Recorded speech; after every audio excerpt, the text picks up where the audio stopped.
Thanks for tuning in to another episode of the Blue Raider Podcast, hosted by Jake Bolden and presented by the Conseco Group General Contracting and Mighty Dog Roofing. Don't miss another Tuesday episode by subscribing to the podcast on all streaming platforms or catch our visual presentation uploaded every week on YouTube.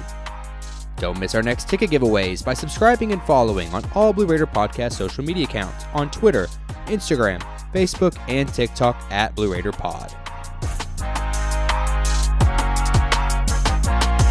Welcome back into the Blue Raider Podcast. I'm your host, Jake Bolden, and we've got a lot to cover in today's episode. I've got on Staff Writer Sam Doughton. We're going to be talking everything fall sports. We're going to recap the Memphis game this last week.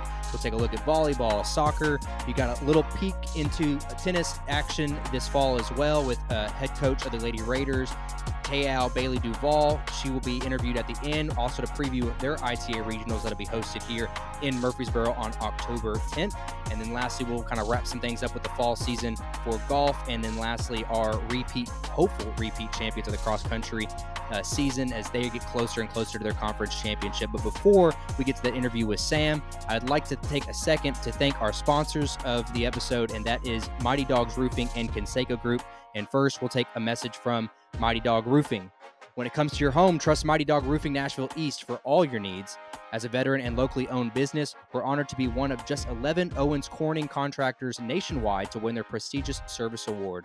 From roofing and gutters to windows and siding, our expert team delivers top quality craftsmanship and unmatched service. We're here to protect your home with pride and precision. Choose Mighty Dog Roofing Nashville East, where excellence is our tradition.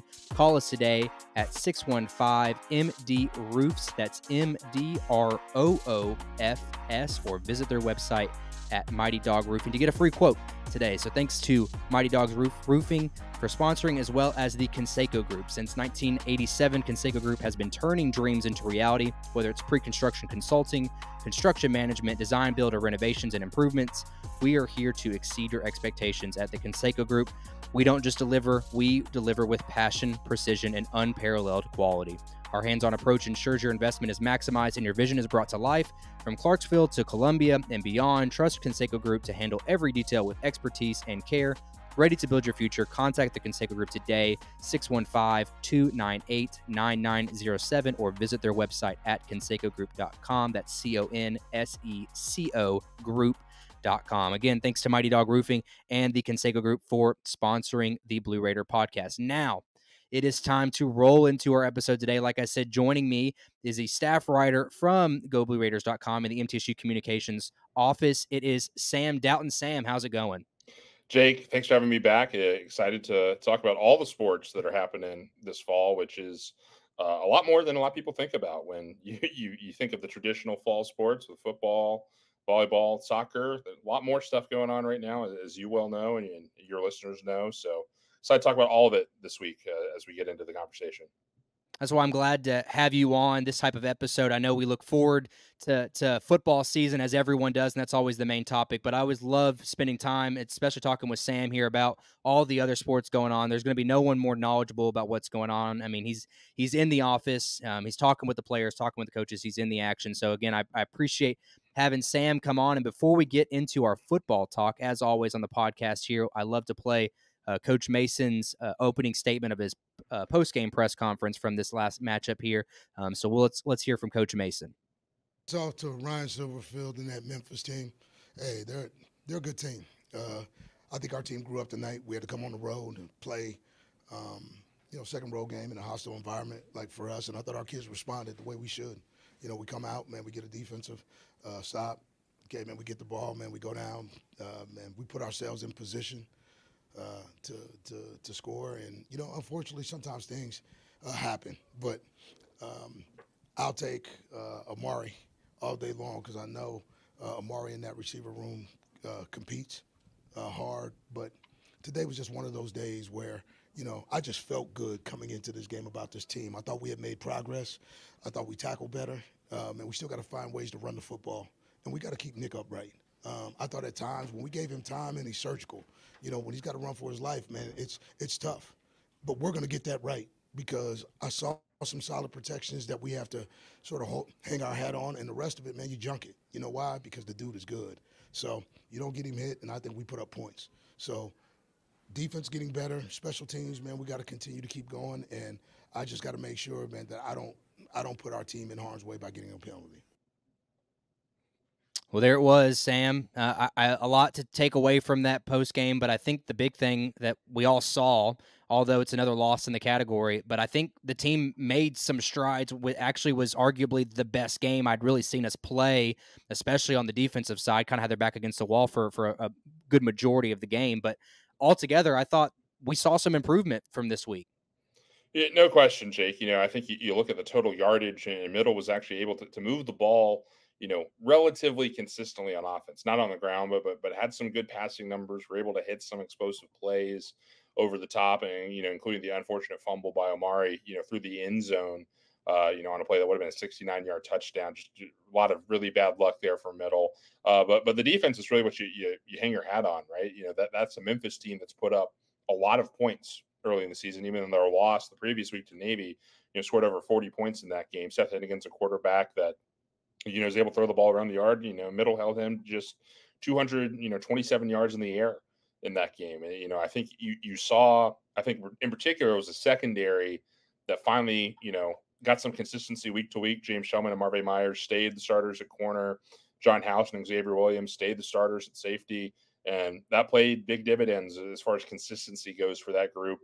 We're able to get some good pass breakups. And I thought the defensive line did better. They weren't as flashy as you'd like them to be. They weren't making the TFLs or the sacks that you'd like. But they were making Seth Hennigan uncomfortable, and that led to a couple overthrows that got the team off the field and gave the offense a chance. Unfortunately, Memphis played the field position game well, had some good punts that pinned Middle really deep and helped stall out some possessions. And, that's an offensive line that is very young due to injury right now and is still figuring things out. One thing we talked about in that post-game media session with Coach Mason was, how, a guy like Isaac Greer, redshirt freshman, is just sort of getting the chance just because he's one of the guys that's healthy and available. And when you have things like that, the fumble that Nick had in the red zone, very clearly was either Nick forgot to slide protection or, and more likely in my eyes, was somebody missed the slide on that, missed the call to account for that blitzing cornerback. Because Nick was assuming that there was no pressure that side or the pressure was covered. And he was pretty fired up on the sideline after that play. And so, there's a lot of things to correct at this point, but there was some good building blocks, particularly defensively, that you feel good about going into a Conference USA that has a lot of teams in similar positions to what Middle's gone through early this season. And you feel like you've got a chance to compete and win and figure things out and against competition that's maybe a little more similar to you than what you faced so far this year. Yeah, all great points. One of the things that you mentioned is the secondary group. One thing that I love was Xavier Williams. For those that don't know the depth chart, that was our QB3 going into week 1, and he got the start at safety. And really, I mean, I don't have the stats in front of me, but I know he had 9 tackles, 2 tackles for loss. I don't know where that stacks up against the team, but I'd have to think he was at the top there. So you come back your first game at safety, and you're leading the team in tackles and tackles for loss. So obviously he understands the position. A very low learning curve for him, which is excellent news because, like you've already touched on, they're having to shake up a lot of the secondary. So I'm pleased with what Xavier Williams is at safety because I don't think we're getting Brendan Harris back. I think they had made some sort of graphic there on ESPN that said he was out for the year. So you got to find something back there. And Xavier kind of looked, he looked the part. It didn't look like he was lost. So that was pretty promising. And then, yeah, the Vadiato, the sacks, I have it listed the sixth worst in FBS in sacks allowed per game at 3.8. I mean, Mason hit it on his post-game presser. Obviously, it's something that they know is an issue, but it is what it is at this point. And again, to credit to the line of what they've had to face, really, you've kind of we already know we faced a gauntlet of non-conference play, but you face an Ole Miss team who's one of the best front sevens in the country. You're going to face Duke, who's one of the best front sevens in the ACC. You just got done playing Memphis, who, again, really, really strong, big front seven in regards to G5 schools. So I think for the most part, you face probably your toughest front seven, except maybe you could make an argument that Liberty, although they haven't really put up the numbers that we thought we'd see from them, but that's still going to be a good formidable front you're going to face later in the year, and hopefully you've got enough games under your feet and you're healthy enough going into that game with the Flames at home that you've given yourself a chance. But I say all that. I kind of want to move on to the next topic because you talk about all the successes that they had this week against Memphis. You feel good about where this team is at. You get a bye week, or a bye and a half week, if you will, before you roll into Louisiana Tech. And for once, I know this is kind of doom and gloom. You're 1-4, but let's be honest, this is where we thought we'd be. And you feel good. And now you're moving into the stretch of 3 games that, like, you feel pretty good about. Louisiana Tech just lost a really bad road game to an FIU team that is a week removed from losing to an FCS school. So they don't, and Louisiana Tech hasn't figured out their quarterback situation yet. You got Kennesaw State, who just lost to an FCS Tennessee Martin. And then you got Jacksonville State, who hasn't been the Rich Rodriguez Corvette speed offense they were supposed to be, because they also have some quarterback issues. So, Sam, I'll turn it over to you. I mean, that was kind of the best case scenario. You had a good game with Memphis, and now you're rolling into where the games really matter, and you got a 3-game stretch in front of you that could really set you up for some bowl eligibility later on in the year. Well, I think the big thing, that this bye week's going to have is 2 things. One is, obviously the time that you need to get people back from injury. Sometimes you just need the extra week that you have right now to get somebody back that you wouldn't have otherwise the week before. And so I suspect you'll see a couple of the guys that are able to play, maybe later this season, get a little bit closer, or maybe guys that have been limited, that were limited to just a special team snaps or something else, get the chance to get back to sort of full availability in this week ahead. And that's going to be huge, just given the injury issues this team's dealt with early this season. But I think the bigger thing that from a coaching perspective and a scheme perspective is they have some stuff on tape now that they know what works. And they're able to figure out more of what this defense does well, what this defense can run. And one thing Brendan Buckner mentioned after the game is that the defense is able to disguise more now, and that's just come with familiarity. And I think on the offensive side, you've seen a lot more spread formations these past 2 weeks, and have seen the team have some success moving the ball out of those spread formations as well. Obviously, it's a little more similar to what they were running in the past under the previous staff than maybe what people expected Coach Reeder to run, from the start this year. But they're clearly having success with it, and they're adjusting to what the team's doing well.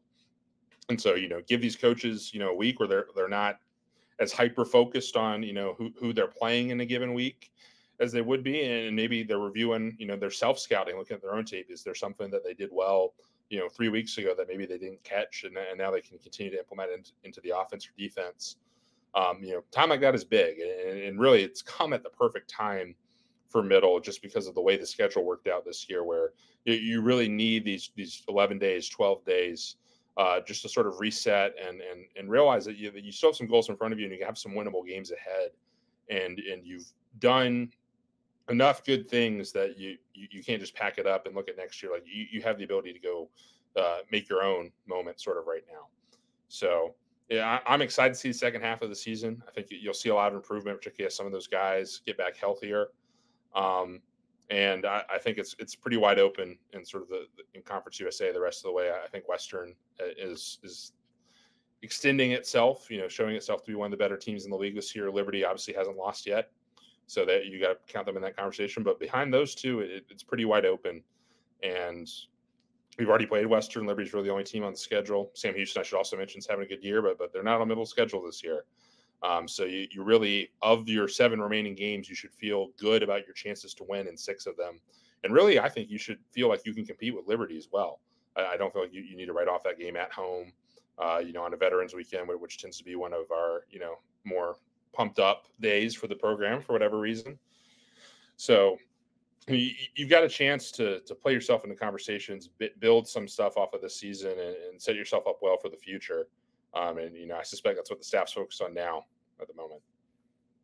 I couldn't agree more with the way that the season is now unfolding as far as the conference play, because going into the year, we all thought Western, Liberty, Jacksonville State, that's the top of your conference. Everyone else is it's a free-for-all. We don't know what we got. Well, it does appear that Sam Houston State is taking that role that Jacksonville State was supposed to be. And as you already said, you feel that all those games are winnable, road or not. And we've seen how this team performs on the road.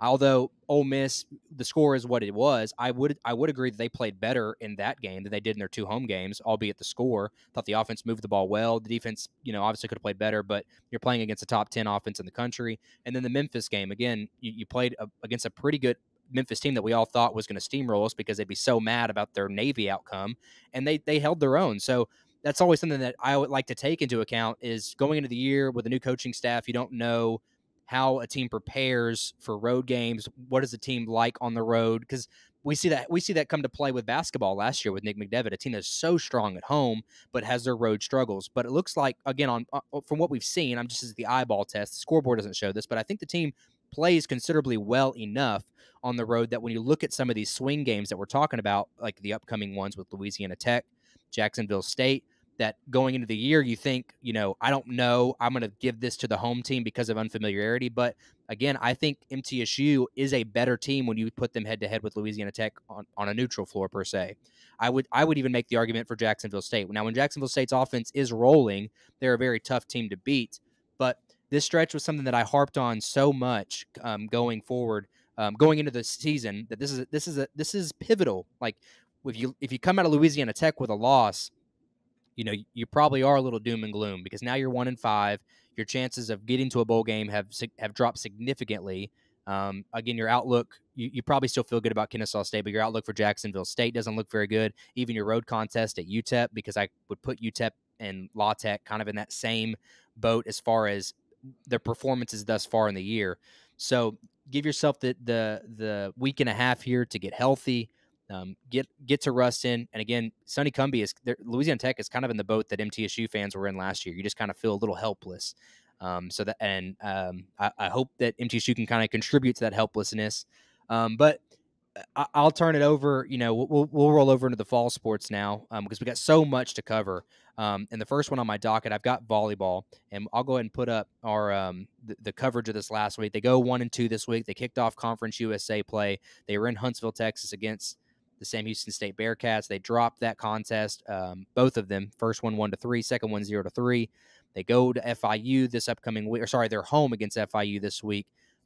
Really, as far as my notes go, I just don't. This just isn't their year, and I don't know that it's tough to say. They have great players like Lau, and they've got players like Booth, both that are seniors this year.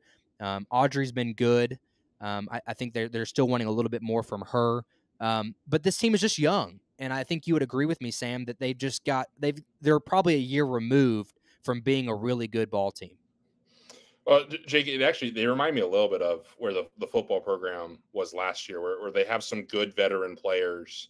They have some, good young players in there as well, but sort of the leadership nucleus of the team from the previous, sort of group of athletes has all graduated at this point. So you're having players having to step into new leadership roles in the team. And that's a tricky process, particularly if you're not someone that's naturally inclined to be a vocal leader. That's not something that I've been particularly naturally inclined to in my personal life per se. So I know that's tricky, and teams need those types of players sometimes. And if you just don't have players that are necessarily super inclined to it, it can be a bit of a transition for them. Or even if you have players inclined to it, but they haven't done it in this environment or in this role before. The good news for Middle Tennessee, to the extent that there is any good news with the start they've had, is that they've been competitive in every game they've played.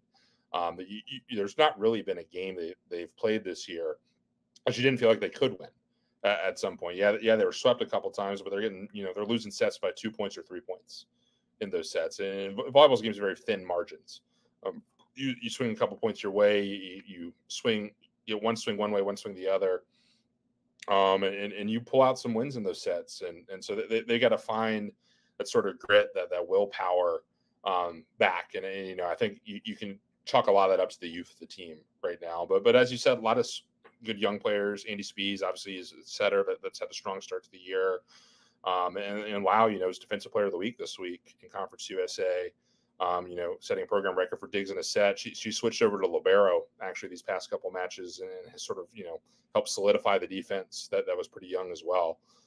So they're a team that could make some noise down the stretch in conference play if they start to figure things out and get a little more comfortable in their shoes. But they're in every match. It's just that they got to find a way to get over the edge, and then that can be, those last 3 or 4 points can be the hardest ones to find sometimes.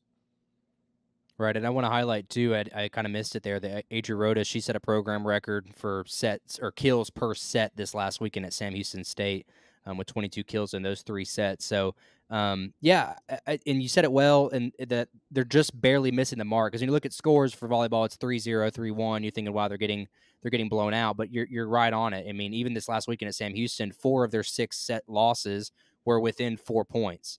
So you're a rally away from, or weathering away the opposing team's rally from maybe taking a set here and there. And really the stat that stands out when I'm looking over a lot of their box scores is the service errors. That seems to be a problem for them. They're surrendering 3 service errors a set. I mean, you're giving the opposition 3 free points. And when you go back to those sets where you're losing 3 and 4 point sets, I mean, those 3 points are obviously very critical. So I think that speaks a little bit to the youth of the team as far as a lot of their I want to say their depth per se, because a lot of girls are getting a lot of action. That was another thing I kind of noted is 12 players have seen production in over half of their sets. So I look forward to seeing where this team is as they kind of build that relationship, that chemistry later on in the conference season, as you said, and then of course where they're going to be in 2025. Yeah, one thing about service errors that I learned early on when I was covering volleyball, when I was a student at UNC, is that it's good to have a few. Because that means you're serving aggressive, and if you're not having any in a set, that probably means you're serving too conservatively, making it a little bit too easy on your opponent. But it's definitely swung too far in the other direction, right now. I mean, this is something that I saw, early in the season of their home tournament. It was they were just struggling to get the ball in at times, serving over a lot in particular, and some of that's just that transition to serving in college is different because it's so much more precise than maybe it was at the club or particularly the high school level, for these players when they were playing, because you're really looking to try to target a specific player a lot of times on those serves with some precision, because if you're not targeting the right player, it tends to be pretty easy attack for the other team, just given the talent level of the team's middle is facing. So definitely something I know they're working on. The few times I've poked my head in the gym, that they're spending a lot of time on that for sure. And something I hope continues to improve the rest of the way, in particular, because I do think you've honed in on that. That's something that seems easier to clean up than maybe some of the other things that they would like to be a little more consistent right now. Right. Well, another team, another program that is just kind of barely missing their mark is the soccer team. They went 1-1 this week. They got their road win in El Paso 2-0, and then on Sunday lost in the 88th minute to, I would assume, the favorite for Conference USA this year is New Mexico State. If not the favorite, they're going to be a top 3 team. But they are 1-2 conference play now. First game was last week, or excuse me, we're a week ahead, but 2 weeks ago against FIU at home. You're going into halftime with a lead against a very good FIU team. You give up a hat trick. Things kind of get out of hand late in that game, and then you handle business at UTEP as you should. And then, like I said, New Mexico State, you were hanging 0-0 with them, and then you give up a goal in the last 2 minutes. They're just barely missing it. And a big shout out to Demi Gronauer, who is the goalie. She has played her butt off. She played her butt off against New Mexico State. I think she had faced 24 shots. I'm not sure how many were on net, but an absurd number of shots in that New Mexico State fixture. So a lot of credit to her. The defense seems to be making the improvements. It's just a matter of sometimes, like when things get rolling downhill, they just kind of get off their mark, like we saw in the FIU game. But it just goes to show how close this team really is to competing at a high level in Conference USA. Well, I think that the big thing for this team this year is that they've improved going forward. That they have, more cohesion, attacking than they did the previous year, and you've seen that in the goal numbers, that they're able to score more consistently than they were a year ago, sort of as a collective, as a team. And unfortunately for the team, that has come at the same time that the defense has maybe taken a step back this year, which you would expect. They started 2 fifth-year seniors at center back last year, had a fifth-year senior in goal, and Hannah Suter as well. That's a lot of experience. That's a lot of reps in college soccer and institutional knowledge that you lost with that. So it has taken them some more time, I think, to sort of get those defensive fundamentals down. The 2 wingbacks that they use, or 2 fullbacks, are Sadie Sturbins and Lauren Spanstra, are both really good, crossing offensive threats And I think that's probably the better parts of their game compared to their defensive play as well, which only adds more stress, to the center back sometimes. Not that, Sadie and Lauren aren't good defenders because they've shown that ability. I just think that sometimes they get far forward on the field because that's, one of their strengths is crossing and being, physical on attack and putting pressure on the wings, for other teams. And that can sometimes put some stress on the center backs. And so that I think, this is a team I watch a lot, and I'm on the stat crew for our soccer games, helping out the athletic communications office. And the matches are always exciting. They're incredibly fun because the team's got some real attacking prowess this year. But teams have been able to stay in games because they've been able to get their goals too. And Demi's done a great job her first year. She's shown great shot stopping ability. In particular, I think 49 saves so far this season. It's pretty high up there in the conference rankings. And had 7 saves against UTEP, which is her first career shutout. So UTEP's a team that I believe transitioned head coaches this offseason. So they're definitely rebuilding in El Paso. So, but good to get a win, good to get 3 points on the board.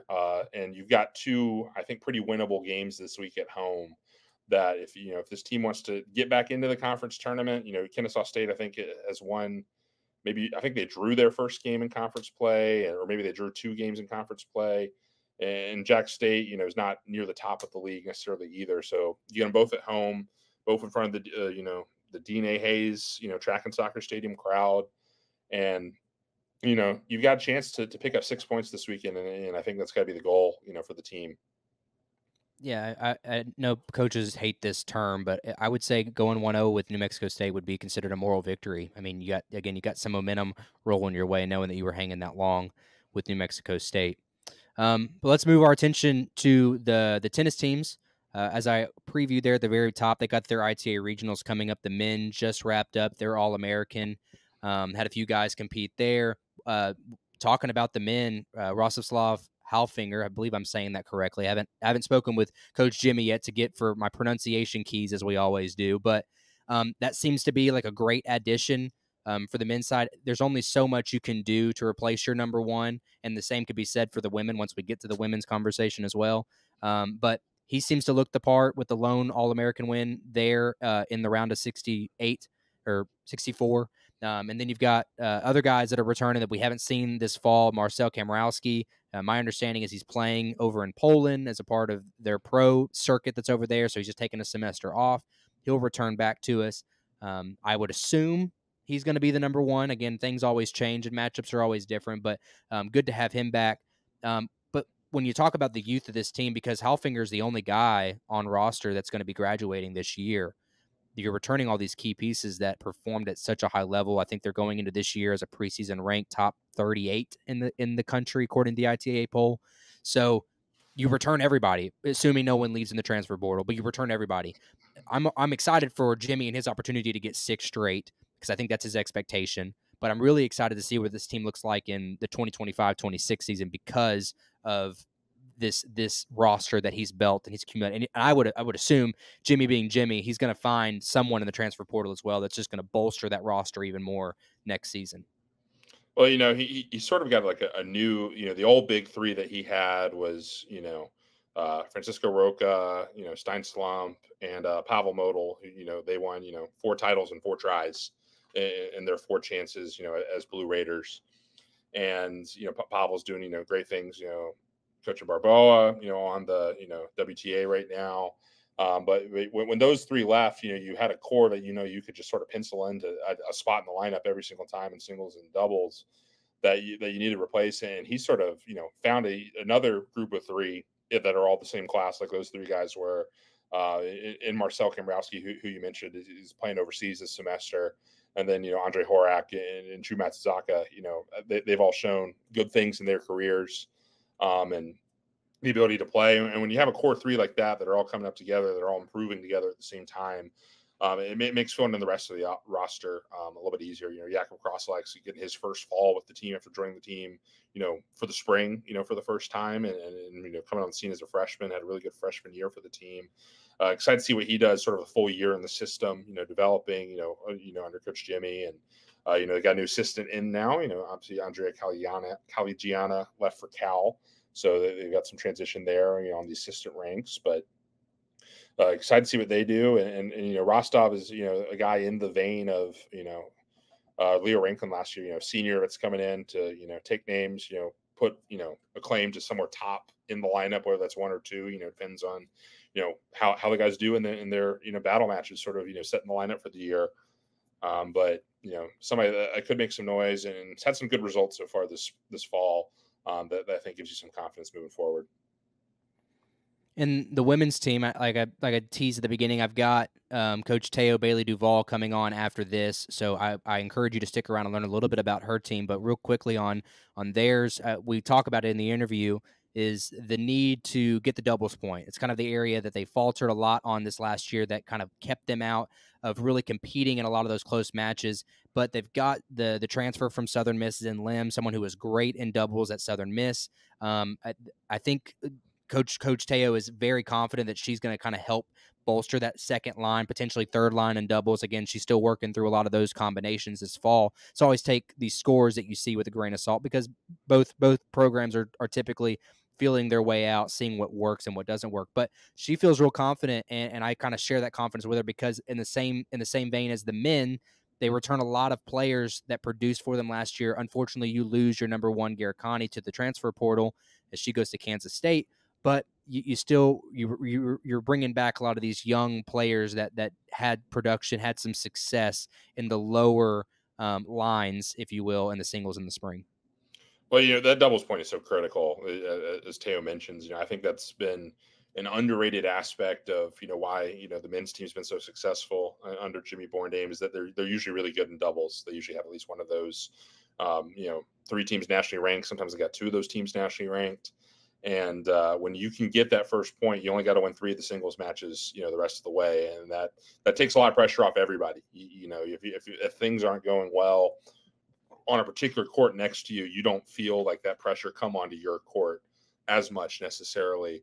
If you know that your team just needs 3 to pull out the match win, so getting that doubles point is going to be critical for that team. I'm excited for them to host the ITA Regionals in town for them. I know you guys are going to talk about that in y'all's interview, but I think it's big for the Middle Murfreesboro tennis community, and big for the women's tennis program as well, to showcase some of the facility stuff that the university and the city have been doing for them over the past several years. To sort of the regional tennis community, I think that it's going to be great for them, and it's going to be a good chance to maybe get some good results as well in that tournament. Given that they're going to have all the benefits of sleeping in their own beds and all that jazz when that comes around. I encourage fans that are listening, that are big in the tennis community, as this program is, to stick around, listen to that interview. We got all the insight for that ITA Regionals. It's pretty neat, really, that you get to host something like that, your first full school year with the new facility. So and a lot of great tennis is going to be played here for the Ohio Valley region. And that's Tennessee, Kentucky, and I believe it's Southern Indiana and Ohio. Those are the areas, anyways, of the schools that are within that range or region, if you will, that will be playing. So really exciting. Again, that's going to be coming up October 10th, and they will roll all the way to the 15th, which I believe is a Thursday to a Tuesday. So and it's free access. You get to see all the tennis you can possibly consume in that time. So again, highly encourage those that love the game of tennis. You're going to see a lot of great women's tennis here in Murfreesboro. So moving on over, let's talk a little bit of golf action here. Women, Coach Walmsley, Gesicki, or I've already blanked out on what her first name was as she got here, but Coach Walmsley, she got a win in her second ever tournament as head coach. Had a rough first one, and you're thinking, well, they're kind of, this team is young, they're you got Kendall Maynard back from injury. Maybe this team is just take a little bit to get their feet underneath them. But they win the Cardinal Cup. Huge deal. They're up there in Louisville. I was extremely impressed with them. Ella Manley, she is exactly who we thought she was, kind of proving that freshman campaign wasn't a fluke. She's a player. She's going to be, especially in Conference USA. Look forward to her future. And then, as I said about Kendall Maynard, she's back better than ever. Two top 10 finishes this fall already. Exciting stuff for women's golf. No question, Jake. I think this is a program that's dealt with some off the field injuries. Some stuff that maybe they didn't even sustain. In golf per se, just some health issues popping up in a couple of their golfers that has limited the coaching staff, both Coach Adams previously and Coach Ramsey, for being able to pick from the full gamut every single week. And the Cardinals Cup was, I think, maybe the first chance that she had everyone available to her since she's been here. And you saw the results. I think there's a lot of golfers that played really well this summer on some of the summer circuit. Abby Lee's someone that did particularly well in her home state of Kentucky, sort of on the amateur circuit there. And you've seen success for them early on, and I think that's only going to get buy-in under a new coach and a new staff, and a new vision for where that program can be. And and it gives everybody confidence, gives coach confidence in the players, gives the players confidence in the coach, gives the players confidence in each other. And it's a program that's continuing a good culture that was established, and changing it in new ways under a new coach, but it's going to continue, I suspect, to have success. And if they can keep everyone healthy, by the time conference tournament rolls around in the spring, this team is going to be a threat for sure. Absolutely. And they are back in action this weekend. They're actually all the way up in Denver, Colorado, taking part in the Ron Moore Intercollegiate. That starts on this Friday the 4th, and they will conclude on the 6th. So we will have a full update for you in our next episode. But let's turn our attention over to the men's. JJ Zimmer got off to a great fall. Top 4 finish there at the Argent Financial Classic, their first, I guess, sanctioned match or rounds, if you will, early in this fall. But kind of he's the lone senior, the lone leader, if you will, if you always equate that to the class that they are. But the team is young, and they still look relatively competitive in regards to the conference as a whole, still, even as young as they are. Yeah, Jake, definitely a year transition for that men's golf program. Had a lot of senior leaders, fifth-year seniors on that previous team that were just easy write-ins for Mark McIntyre.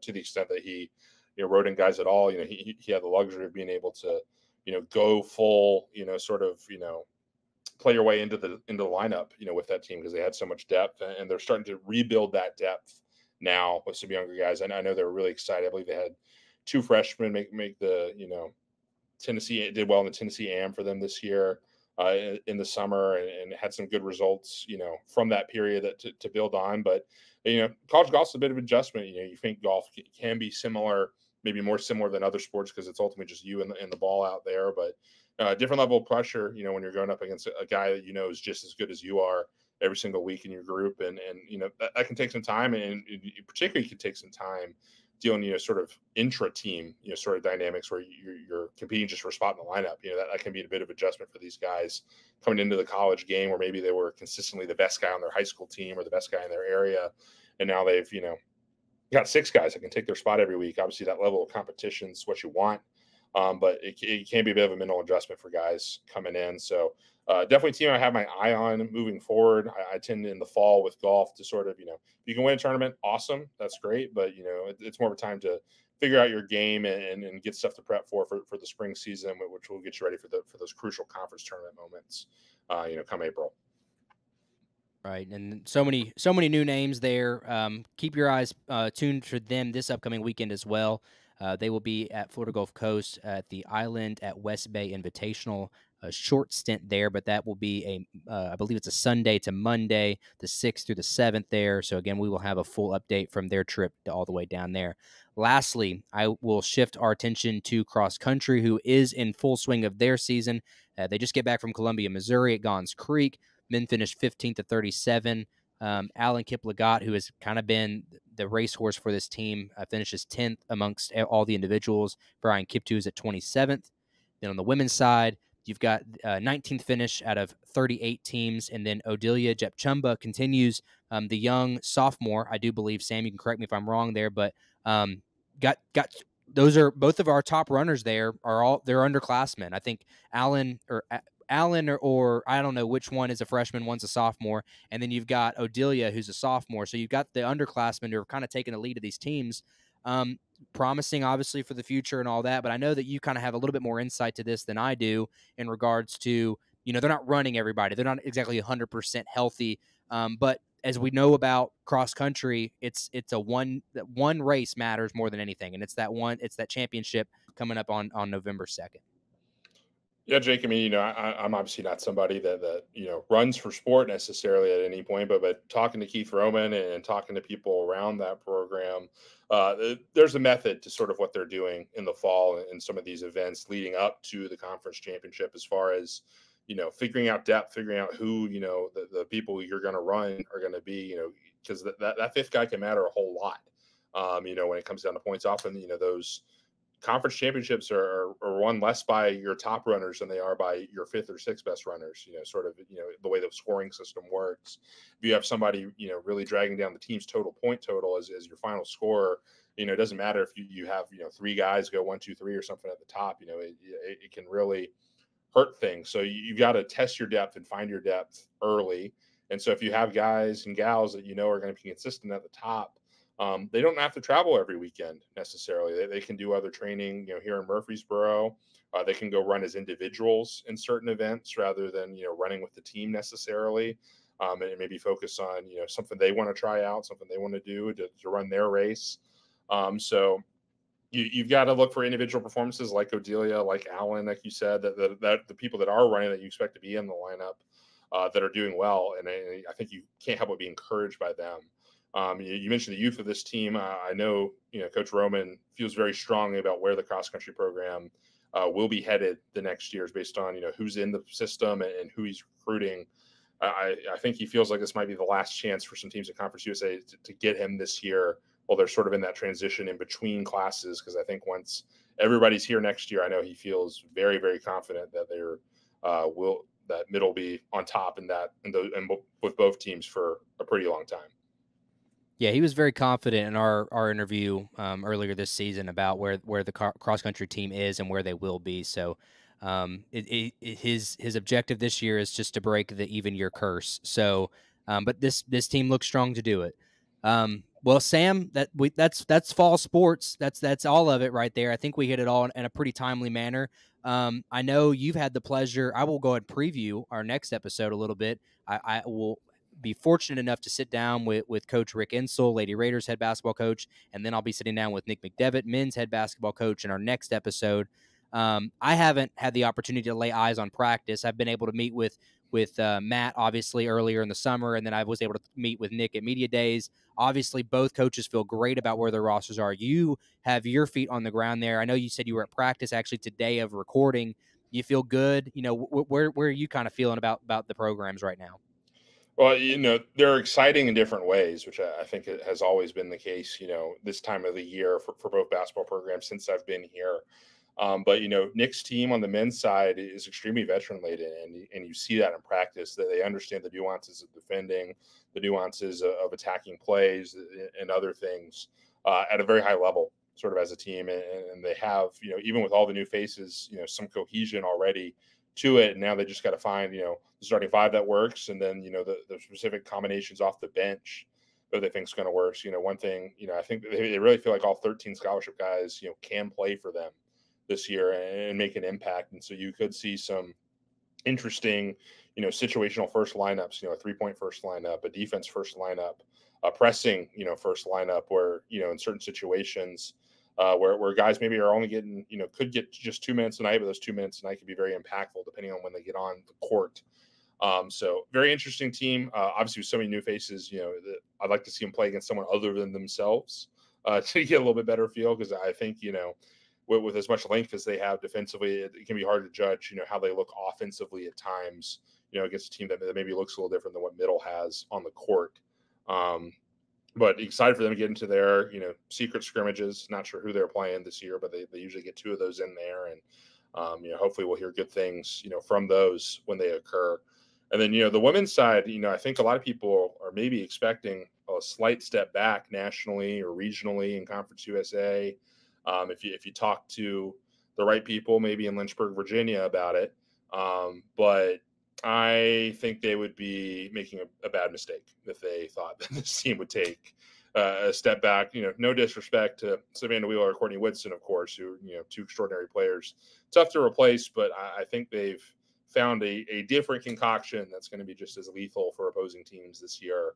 And maybe has a little more depth off the bench, with players like Emily Monson and Savannah Davis coming into the program. than they've had in the past. Savannah Davis is a true freshman. Emily Monson, a local kid from Murfreesboro, played a little bit at Purdue last year. Both of them have found ways to make an impact in practice early and play themselves into some playing time conversations.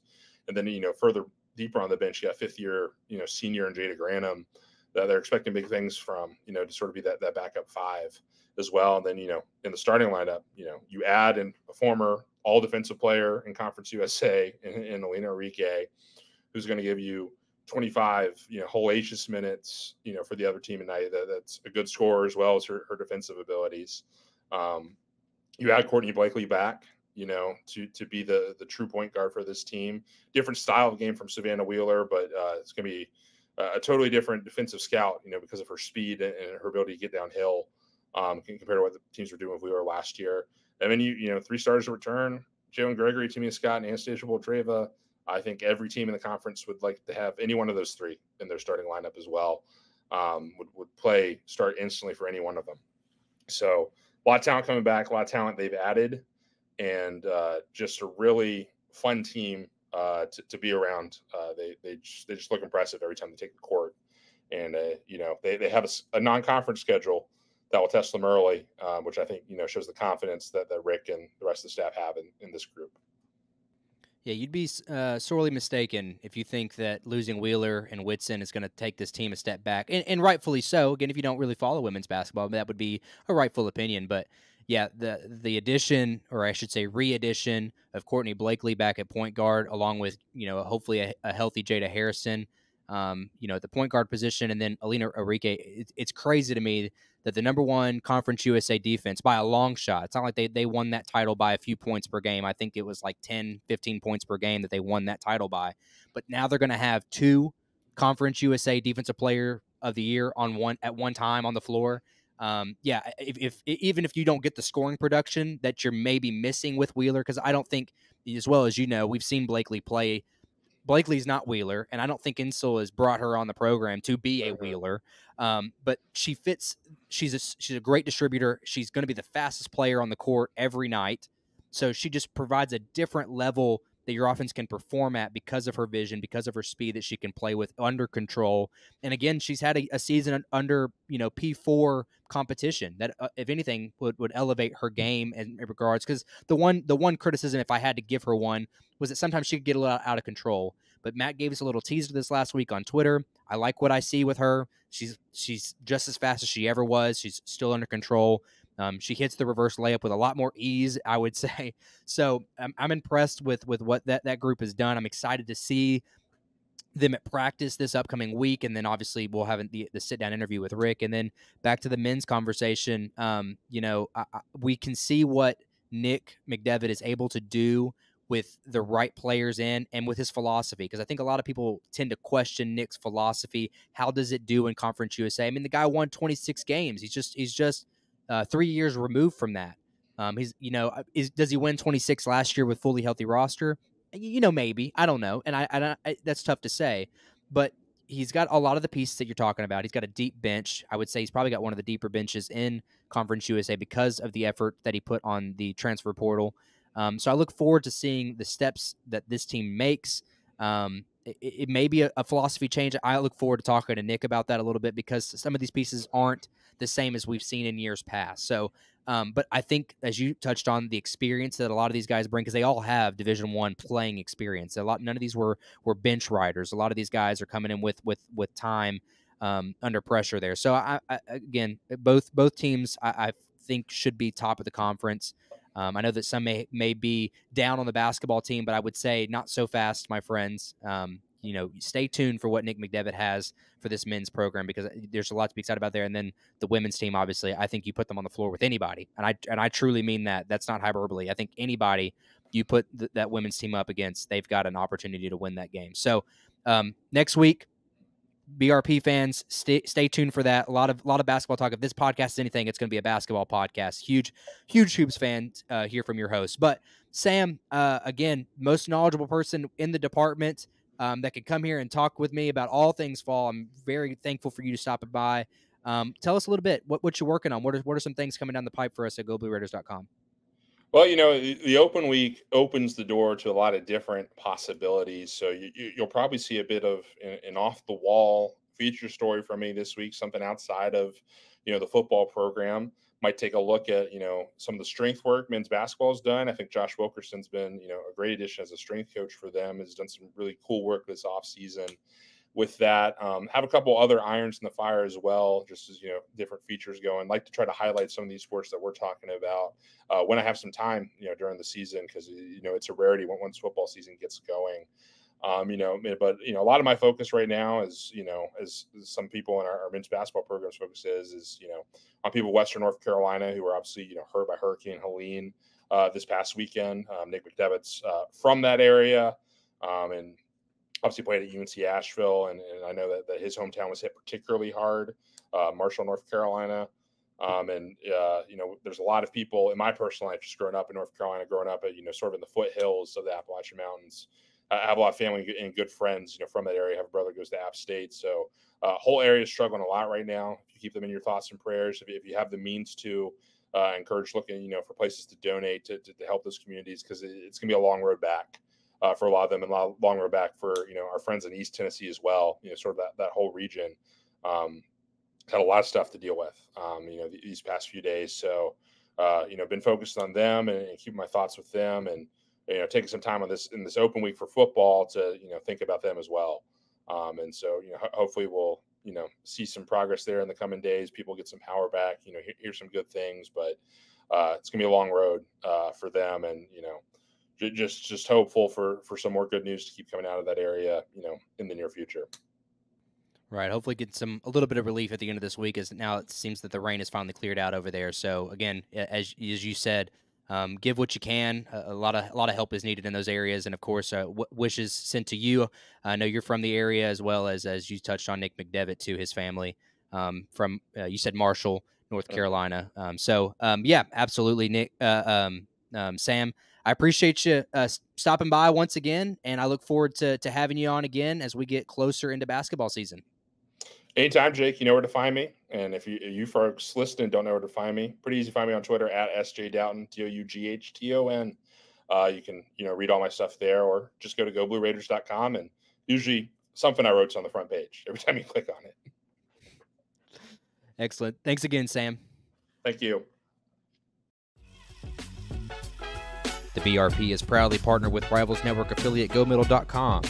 Subscribe for premium content for all the inside scoop on MTSU athletics, recruiting, or join our free forums to discuss today's episode and all things Blue Raiders.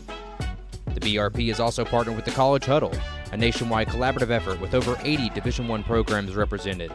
Check out the website at thecollegehuddle.com to catch up on all college football content with daily articles and episodes provided by the largest college podcast community on the internet. Our next guest is the women's head tennis coach going into her 7th season leading the Lady Raiders. I am pleased to be joined by Tayo Bailey-Duvall. Coach, how's it going? It's going good. Thanks for having me. Absolutely, and there's so much to really talk about your team, but I know in the coming weeks here, week and a half actually, you're going to be hosting the ITA Ohio Valley Regional Tournament here in Murfreesboro. I think it's a unique opportunity for so many reasons. One, you get to compete at a very high level. You also get to show off this brand new, beautiful facility that opened up this last spring. What can you tell us a little bit about this upcoming regional tournament? Well, this year is the first year they've changed the NCAA individual tournament to the fall. So it's going to be held in November compared to May, which it used to be right after the team NCAA tournament. So the winners of the ITA regionals now this fall get an automatic pass or bid into the NCAA individual tournament. So it's a little bit of more of a big deal now. It's both for men's and women's. So I think the teams were experiencing a different way of having players enter into the tournament, who's eligible. So it makes it a little bit tougher and a little bit more competitive field now. Yeah, and as you really spoke to it there, it just means a lot more now. And as you're promoting this event and those in tennis, the tennis environment is rich in the Murfreesboro community. So one thing I just want to let the people know, how accessible. I'm sure they have. Is there tickets per session? How does that work? How accessible is it to the people of Murfreesboro? It's open, free for anyone who wants to come and enjoy some good tennis. Absolutely, and again, I want to shout that out because I know how many people follow the tennis community here.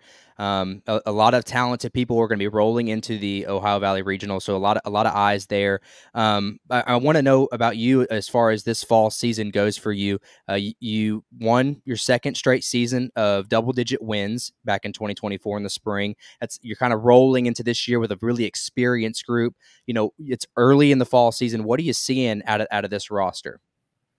Well, we're excited because some of the injuries that we had last year that were chronic and kind of just plaguing our team, they're not here.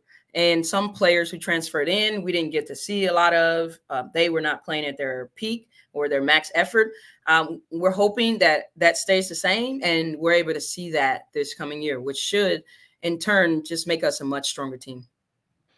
And with all that adversity, as you touched on, as far as how are you going to be able to garner that success that you had last year? It sounds like you're still mixing some things up, and definitely this last weekend we saw a lot of mix-ups with the lineup, with your doubles. How are you still trying to find your way through all that in the early going? We just kind of let them go out there and play and show us where they are. We get to see the work that they put in over the summer, and get to see the effects of the work we're putting in now, especially with the conditioning and a lot of running that we're doing on court and off court with the team. So we're excited about what's to come, and those who are going to play at regionals and those who are going to play in our invite that we're hosting right after regionals. But I think overall it should be a good fall for us.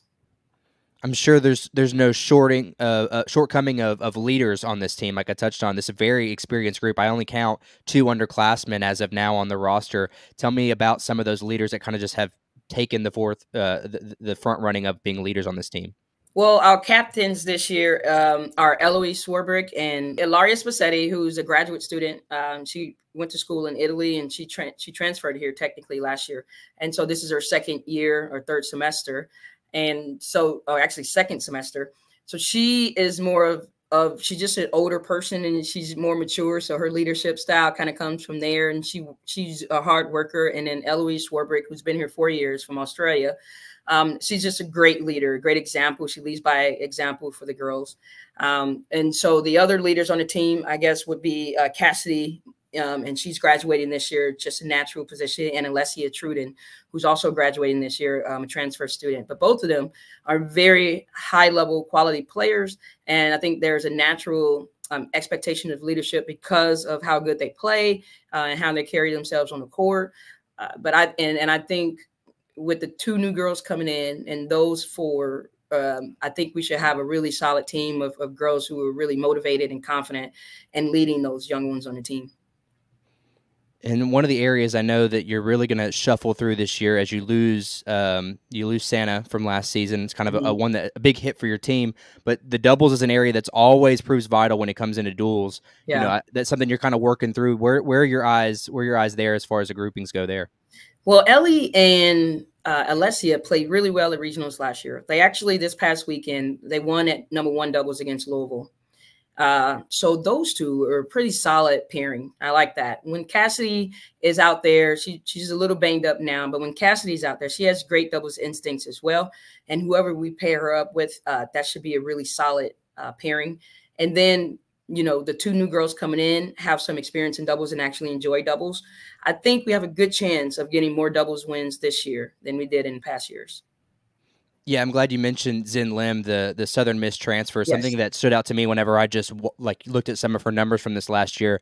An exceptional doubles player, and I know that doesn't always necessarily translate team to team, but It does show that her willingness and ability to play with others. Right, and that's a big recruiting point. Because doubles is so important in college. And, when we're talking to recruits, we're like, hey, do you like doubles? Do you play doubles? And there are some that don't. There are some countries out there, they don't play any doubles. And some girls are coming in like a fish out of water. And so it's a bit of a hurdle to jump over to try to get them to enjoy and play doubles. It usually takes a little time, but they come around eventually. But to be able to recruit those already naturally loving it, that's key. And once they understand how to play college doubles, then it kind of really shifts them to that next level. How long do you kind of let them figure each other out? Because I know it's a chemistry thing just as much as it is, a score looking like on a scoreboard kind of thing. Yeah, a lot of it is just communication and feedback. They'll play a match, then I'll go up to both of the players, ask them how they felt, how everything went, and they'll give me feedback about the other person's maybe tendencies and if it bids well. So personalities do come and play a lot with the doubles, but also most importantly, the game style and where their strengths and weaknesses are. And that's how I like to pair up my pairings. And let's move over a little bit, talk to the singles there. I know you tried a lot of people out everywhere. Garikani, as we already touched on, was your number one, and she's transferred out. Yeah. As of now, I know we're in September. This releases in early October. This is probably a hard question. Do you have any idea of, where that one is going to be? Is it something that you probably still play with when the season comes around? I'll probably still play with it a little bit. I think we have natural players who can play top three. It's just where they're going to be at in those top three, not knowing how the new recruit we're coming in, who's a freshman who we're signing for the spring. She's a solid, aggressive player. But until we get her on campus, we don't really know where she falls in this lineup. Zen has some experience at the top of the lineup. So if she's back playing pretty solid, we're really looking at potentially Ilaria playing in the top three for sure. We don't know where. She played 2 last year, and she handled her position pretty well. And then Alessia Truden, as she's back more healthy than she was last year. She just played really well this past weekend. And so to really see her strengths and see her compete was really exciting. And to show us that, we actually do have another player who could play top three rather than bottom three, which is where Alessia was playing last year. Yeah, I touched on Alessia at our Raider wrap-up at our last episode about, her weekend there. So it's good to hear that things like that are going well. But another one I wanted to highlight that did really well, say in the mid, I know they played the 4 and the 5 a lot for you, was Alina Pierre, and then you had Eloise Swarbrick. Mm-hmm. Those two had winning records, double digits. I mean, that's something that, again, is promising for that middle, because it all comes down to matchups, too. What is the other team putting on the court? Yes. The top of the lineup is always really tough. So you got to have someone who's mentally, emotionally tough and know they're going to be grinding out. And if we can push really solid players down to our middle to bottom of the lineup, that gives us a better chance of getting the wins down there when we know 1 and 2 are always going to be battles. So knowing that Ellie or, Lena is a very powerful, aggressive player, which she has a game style really fit for a number 1 player. But as she matures into just a more, strategic player out in college, that's going to help her game raise and be able to play at the 1 spot compared to the middle 3-4 spot that she might be at because she's still learning how to play a little bit more smart tennis. And you going into conference this year, again, you had a successful season last year. When you return in all these players that have a familiarity with their opponent now, you've played a whole season, having to lay eyes on those teams. What do you see as far as this roster goes that shapes up better or more opportunistic for you guys to kind of make a move? I know FIU is always a team that's always up there in contention, and Liberty is as well. How do you kind of fit in the puzzle of Conference USA, and how is this team going to be competitive? I think mainly because we're going to be more healthy. That was a big contentious area that we had last year.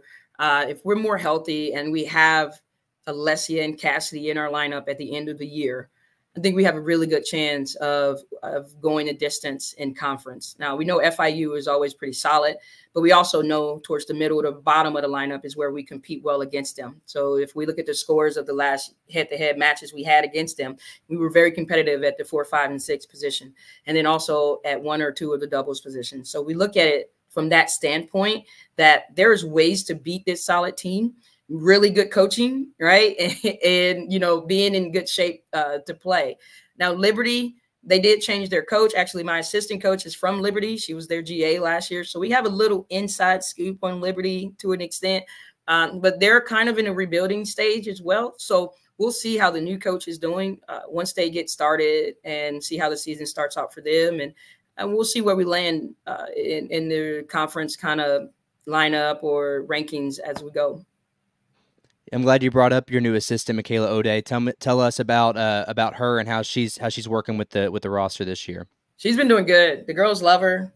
She's on the court a lot, and I like that. And that's really what I wanted from my new assistant, as someone who had the passion for the sport, but also the ability and willingness to get out there and work with the girls as much as needed. And what's that dynamic like? Because tennis is a little bit different. You're obviously working with fewer players than, say, like other sports, or you think like football or basketball and baseball. So what's that dynamic like for having a head coach and an assistant coach? Because typically the assistant coach is kind of like the protege, if you will. They're learning constantly, and they're kind of a little bit more in tune with the athletes on a more personal level. What's that dynamic like with Michaela? It's the same. She's building relationships with the girls, getting to know them on the court, off the court, what makes them tick, how to be a good coach for them. So the more we compete, the more she's out there with them, she's going to learn how to be the best coach for each individual player. And that's just a challenge that we have as an individual sport coach. Everyone is individually taken care of and focused on, because each of those matches are very particular and important. But she's doing really good with that adjustment.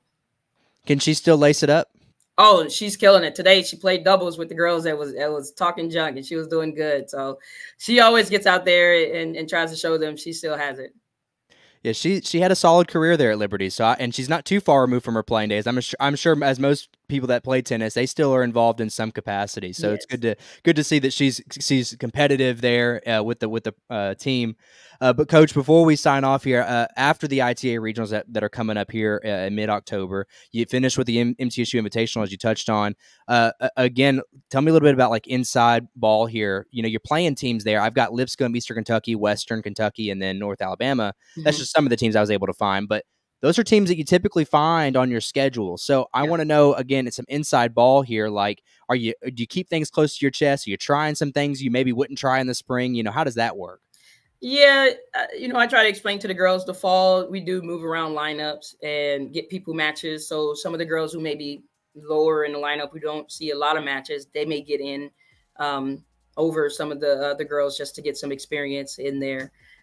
These teams, I think everyone's on our schedule except for North Alabama. And, we just kind of see where they are, where they're coming in. It's the last invite probably for everyone after that. But it's usually a good time. Get out there and change around some doubles, see where everyone is. And then we go, and then we know what we need to work on for the off season when we come back in January. So it's a good ending. Absolutely, and there's so many opportunities for Raider tennis fans to get out and see the Lady Raiders in action. Again, the ITA Regionals coming up. It is October 10th through the 14th. Yes. That is a Thursday. Through the 15th, So through the 15th. Yes, Thursday through Tuesday. The first 3 days are going to be at the Adams Tennis Complex, and then the final 3 days are going to be here on campus. Okay. And then your MTSU invite, I assume weather pending, that will also be at the outdoor, or that'll be at the Adams Tennis Complex? Outdoors on campus. Okay.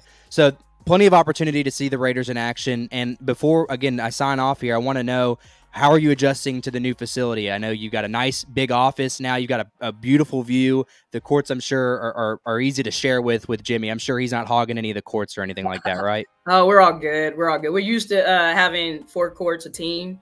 So it's the same when we go over to Adams Tennis Complex. The new facility is great. We're right here. It's easy for the girls to get to their locker room after practice or after weights and shower and get to class and come back and forth. And that's great. We're right next to the girls. Before, our locker room was inside Murphy Center. And so I get to see the girls more often as they're trickling in and out of the locker room and on and off the court, especially if they're having their individuals. So it's a little bit more close-knit now.